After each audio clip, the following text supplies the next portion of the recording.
As a truck driver, you always kind of figure that you're going to be considered an essential job. Truck drivers are crucial to keeping the country running, especially during the coronavirus pandemic. Armand Jones, a truck driver based in California, said his day-to-day is changing. At this point, just trying to figure out what's going to be normal for the next probably 3 to 4 weeks to maybe 2 to 3 months down the road. Here's what a week on the job with Armand looks like.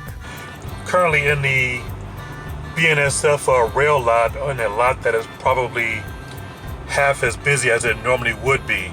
Just here today, picking up a container that came off the train earlier today, which I guess has products that'll be in the stores probably within the next day or two.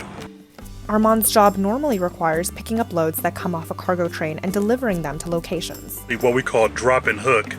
I pick up a loaded container from a rail yard, deliver it.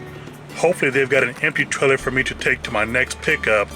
Armand receives additional pay for each trailer he brings back. This place here where I just delivered to, there is unfortunately not an empty trailer for me to take back to the next location.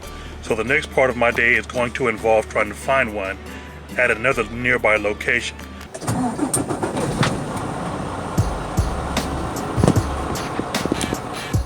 Typically, Armand works out of California and Nevada, but on Tuesday, he found himself being assigned to deliver a load coming out of Arizona. Which is something that, with all this going on, further takes me off of what would be my normal kind of patterns as far as eating, working out, just regular scheduled breaks. Ever since the coronavirus pandemic began affecting the daily functions of Americans, he saw his pay cut by $200 to $300 a month. For me, you get paid by the mile, so the more miles you get, the more pay you get. But the additional distance isn't always a good thing. You've got new truck stops or old truck stops that are no longer there, which would have been regular stops for me to take a break, get something to eat. They would have been more familiar, but without those stops being there, we really are out of sorts as far as taking time to get a break in. Armand is only allowed to drive for 14 hours, including rest stops and lunch breaks, before he must take a 10-hour break. Since his trip out to Arizona was almost twice as far as he normally goes.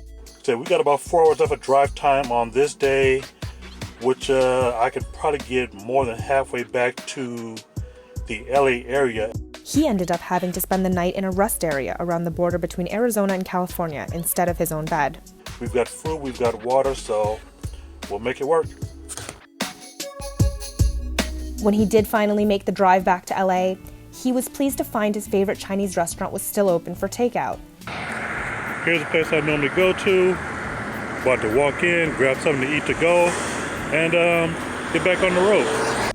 Armand picked up 2 meals, one for now and one for later. Because who knows when the next time is we'll be able to get some food, actually. Many other restaurants and rest stops along his route have changed their ways of operation or closed entirely due to the coronavirus. See empty dining room where people normally would be allowed to sit and eat. Armand says he finds it harder and harder to find a healthy meal. And over here you got pretty much a limited option of deli foods when you don't eat fast food like Wendy's and McDonald's or something like that. On Thursday, he was back on track with a familiar routine, delivering medical supplies. But should be pretty easy because all we do today is a drop and hook. Drop off my empty trailer and pick up a trailer that's already in a door preloaded.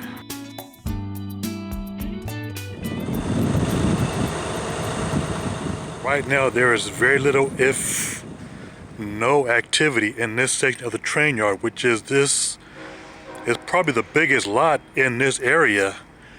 And there's normally, besides myself, there'd be like probably 10, 15, almost 20 different trucks that are going up and down these tracks, picking up their loaded containers, getting ready to leave. So, like I said, even though it's the middle of the week, it is actually pretty slow here.